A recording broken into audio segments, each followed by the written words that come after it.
So you get your new shiny character, you scream till your balls fall off,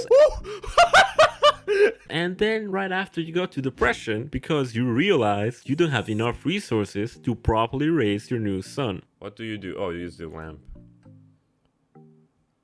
What do you do, my brother? And after a couple of weeks and your bank account is minus $2,000, you finally have enough resources to fully raise your baby. But there's still one lingering question, which is, how do I build this waifu? Well, you could be like everybody and just search best bitch build.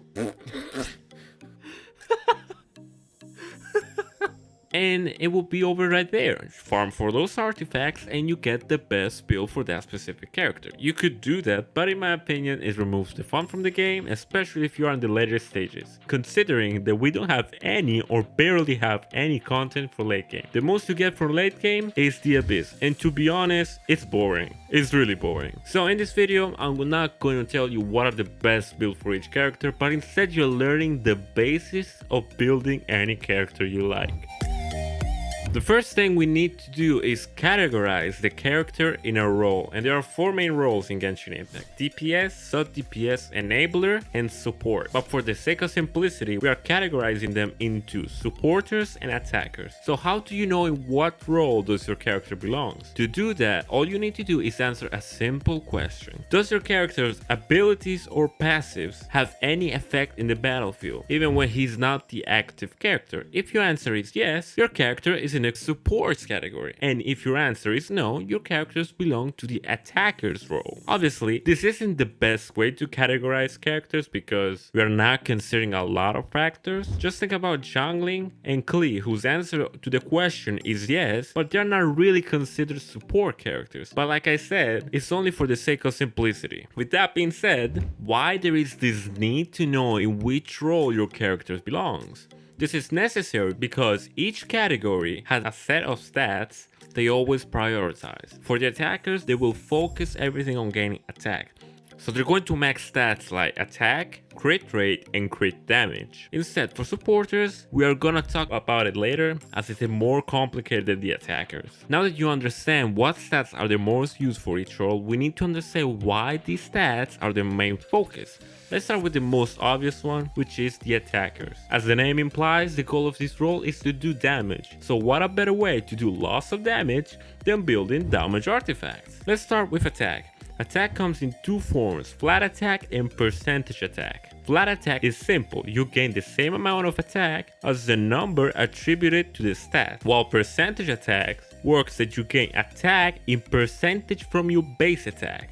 Here is an example. My Beidou has a base attack of 633, and if you want to know how much attack I gain from the artifact, all I need to do is the calculation. In this case, the attack I gain from this goblet is 294 attack.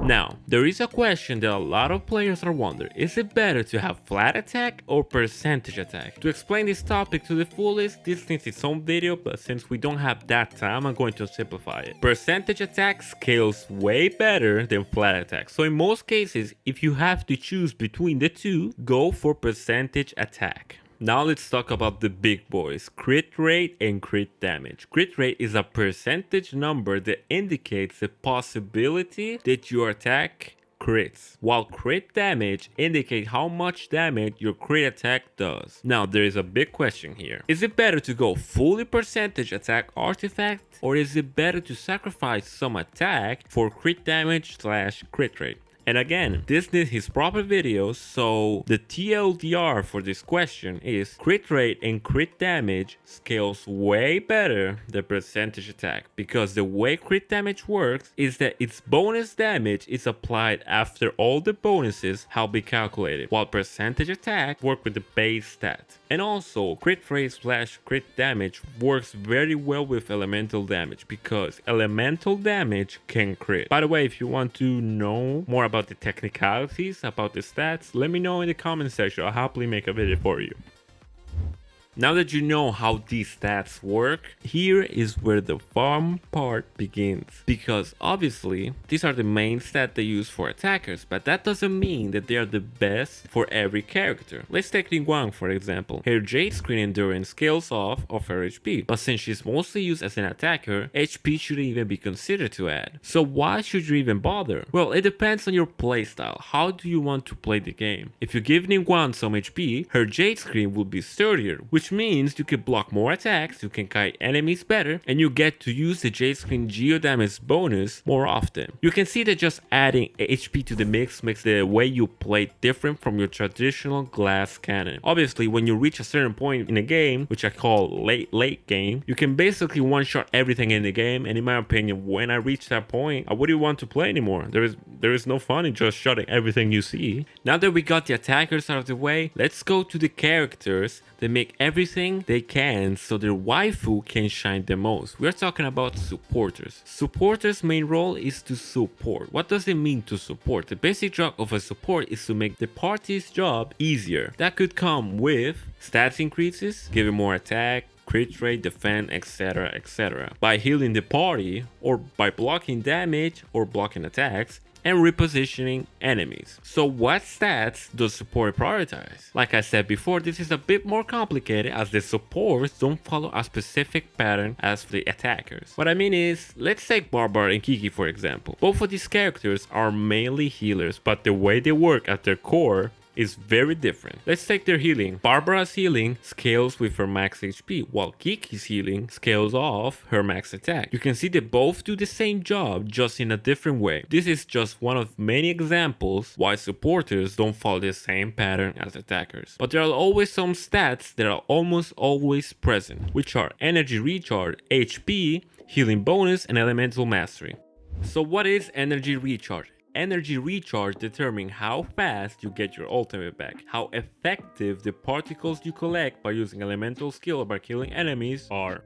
The second stat is HP. HP works the same way as attack. It comes in two forms, flat HP and percentage HP. Since they have the same functionality, there is no need to explain it. The third stat is healing bonus. Obviously, healing bonus is a stat that should be going on characters that have healing on their kit. Now, there is a big question here. Let's take Barbara as an example. Like I told you before, Barbara's healing scales off of her max HP. So should you get a percentage healing bonus artifact or an percentage HP one? The answer is rather simple. It is healing bonus.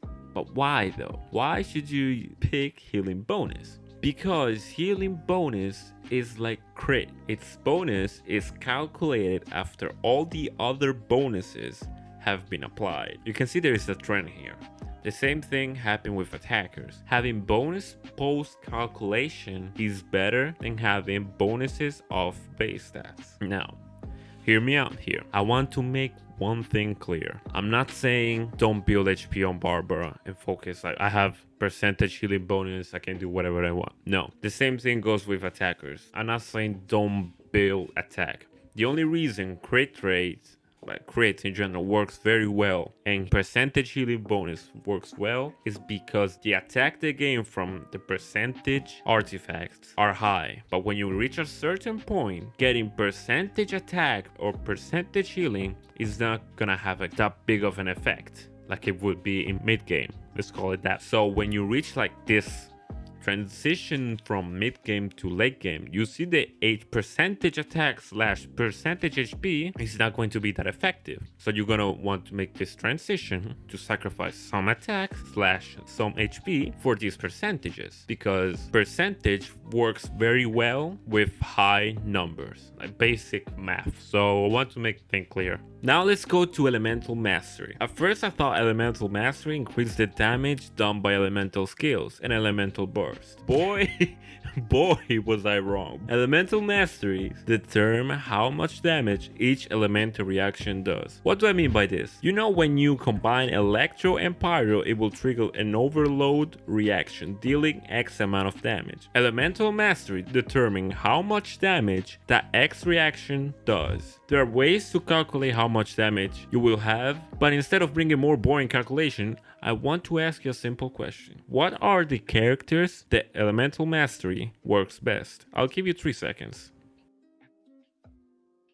I don't know your answer, but I assure you that a lot of you chose a character that have the Anemo vision. If you didn't choose it, you're gonna be asking yourself, why though? Why Anemo? It is because Anemo is the only vision that specializes on having a lot of elemental reactions. So obviously you want to produce as much damage as possible with each elemental reaction. But that doesn't mean you should always max elemental reaction. Do not be bound on what a guide says is the best build for the character, but instead be bound what you find fun, how you want to play the game. If you want to make Barber as your main DPS, you can do it. You have the freedom to do so. Let's make an example. Zhongli was a very underwhelming character when he was released. His kit was made to be a support, but there was a player who said, fuck you, I don't care, and made a full physical build. And the best thing about that is that it was actually viable. You can actually play with that. Here's another example. One guy decided that for fun he wanted to see what was the max HP you could get on Zhongli, and he did it.